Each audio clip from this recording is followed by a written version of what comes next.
Welcome everyone, my name is Brendan. Thank you so much for joining me. I've got a special review to do for you guys today. It's for the brand new Pretenders album called Relentless, 12th studio album from the band, celebrating their 45th anniversary. Pretty cool. Came out on Friday, September 15th of 2023. We're going to break the album down. I'll do a full review and an unboxing, and we'll get into that here in just a bit. But before we get started, if you're new to my channel and you haven't already hit the subscribe button, please do.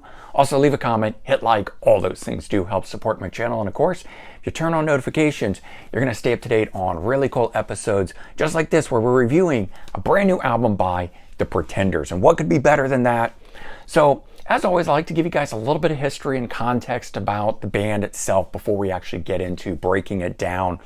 And so, as I said, 45th anniversary, the band formed back in 1978.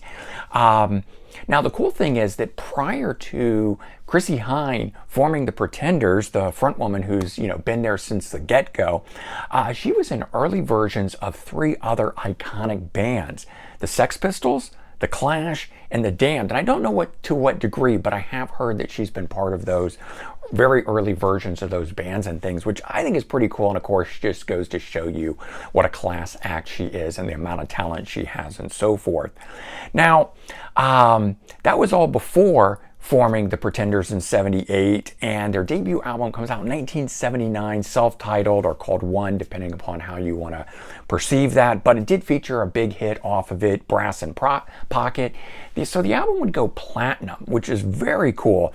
The follow-up, which is simply called Two, would do fairly well also and go gold for them, but unfortunately tragedy was going to strike this band. Lead guitarist passed away in 1982, and a year later their bass player passed away in 1983. For most bands that would have just ground everything to a halt for them, but of course they picked themselves up, continued on. Chrissie Hynde, as I said, has been the only consistent member in all the different lineups going forward. Original drummer Martin Chambers is still listed as an original member, as a member of the band, but while he does turn up occasionally, he's not on this album here. At least I couldn't find him anywhere in the credits. And kind of weirdly, they don't really list band members. It's just all the people that played on the album. And as I said, really, it's just Chrissie Hynde. It's the Chrissie Hynde show, and it has been for some time. But as I said, the band did pull themselves back together after the passing of the guitarist and their bassist. And in 1983, they put out their third album, Learning to Crawl, which I thought was an aptly titled album for what they had just gone through and what they were doing. And arguably, it has their biggest hit, Back on the Chain Gang, on it. That album would be certified platinum. And their fourth and sixth albums would get certified gold. So, the band had a lot of early on success, but they've kept going for 45 years, releasing 12 studio albums. And of course, that brings us to this one, Relentless, the one we want to talk about right here. So this was originally due on September 1st and got pushed back 2 weeks, at least for the physical copy of it. This features 12 tracks on it, clocks in at 49 minutes long, so a nice good length there. This is the second album to feature guitar player James Walburn on it, and I think he did a great job on the previous album, Hate for Sale, that came out in 2020. They've stayed together, he and Chrissie Hynde, co-writing this whole album here.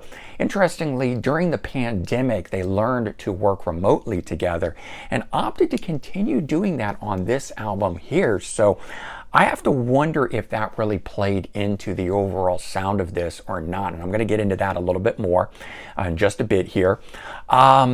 The last track on the album, which is called I Think About You Daily, has Johnny Greenwood of Radiohead doing strings, composing and orchestrating and conducting strings for that song. So kind of nice having him as a guest doing that on the album. A little bit of a standout notification there. But as I was talking about, for this album, I think it has a different feel to me. And so their two previous albums alone, in 2016, Hate for Sale, in 2020, I felt sort of returned them to that original sort of garage rock, alternative rock sound that they were known for, that they started out with. They were more upbeat, much more like the early days in my opinion. Whereas this one here has a much mellower feel to it. Not necessarily a bad thing. The initial listen of this I wasn't too impressed by, but it did grow on me. And when I first had that listen to it, I kind of scratched my head because the first 3 tracks started off and it was amazing. And I was ready to just sort of shout from the rooftops what an amazing album it was. But, you know, I want to listen to the whole album. I want to know where things stand. And so I continued my listen with it. And unfortunately, I sort of felt it just fell off after that point. But those first 3 tracks that are on here, Losing My Sense of Taste, which don't know if that's a reference to COVID or getting COVID or what that is. But it's an interesting track. I like it. It's a kind of a dark, gloomier sounding song, but it bodes long. And I think it's a great way to kick off the album. Then we've got the second track on here, A Love, and the third track, Domestic Silence. So all 3 of those really pick things up, do very well on this. But the thing is, there's only 5 tracks that are on this that really caught my ear as a whole. So you've got track number 7, which was released as a single early on with this, called Let the Sun Come In. Track number 11, Vainglorious, which is a great rockin' tune. In fact, it might be the most rockin' song on the album.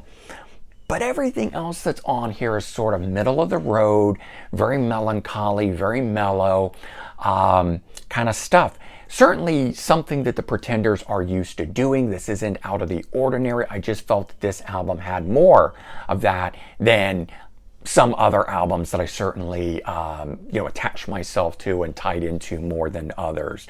So I do think Chrissie sounds amazing on this. Her voice is very emotive, just beautiful singing. I'm shocked that after 45 years she is still doing as great as she is. Lots of our favorite rockers are out there making present day albums, and again, it's just amazing what they're able to do, Chrissie certainly being one of them. And so in all with this album, while I did say that it grew on me and I did like it, I found myself really wanting more of those 5 more upbeat rockin' tracks that I talked to you about, as opposed to the more melancholy 7 other tracks. And when it doesn't really balance out, even a half and half kind of thing would have been more my taking to it. And if they spread the tracks out better, I think it would have a better feel. But you start off really high on it, and then it dips for 3 tracks, then it peaks again, then it falls again for 3 more tracks, peaks again, and then falls off. And so I will say this, I didn't get bored with the album. It does flow well, meaning like I said, don't get bored. But the peaks are very few and far between, where there's valleys and lower, more even keel listening and that sort of stuff with it.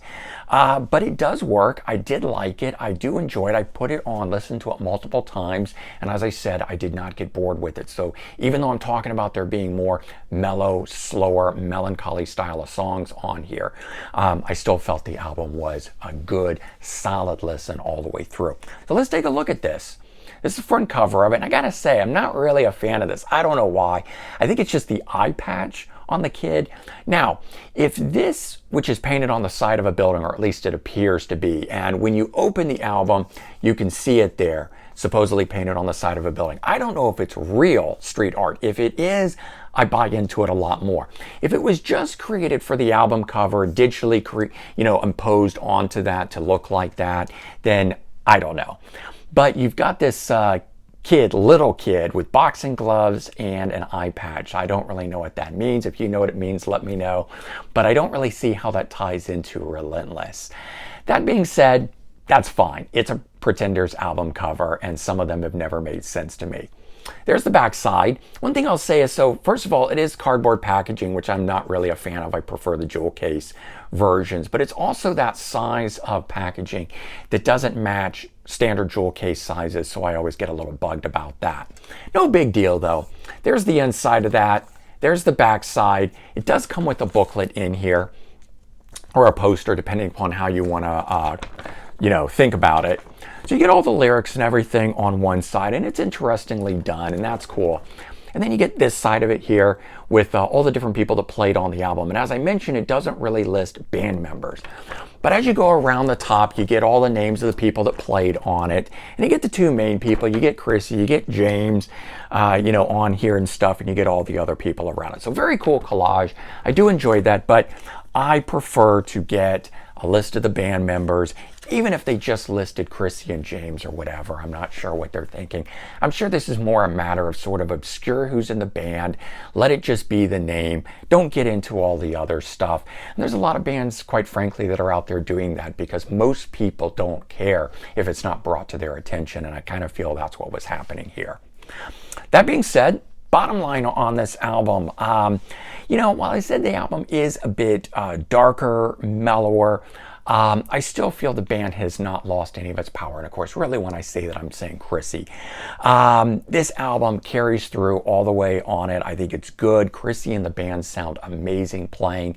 There's no change to her vocals or anything to where I'm feeling that they're strained or that sort of thing. Where some people getting up in age, that can be the case. I still think she sounds amazing on here. If you're going in for a Chrissie album, this is a great album for that.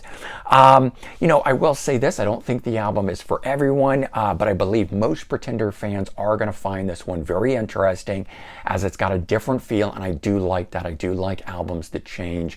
It's not just the same cookie cutter thing over and over. And I think this album is that.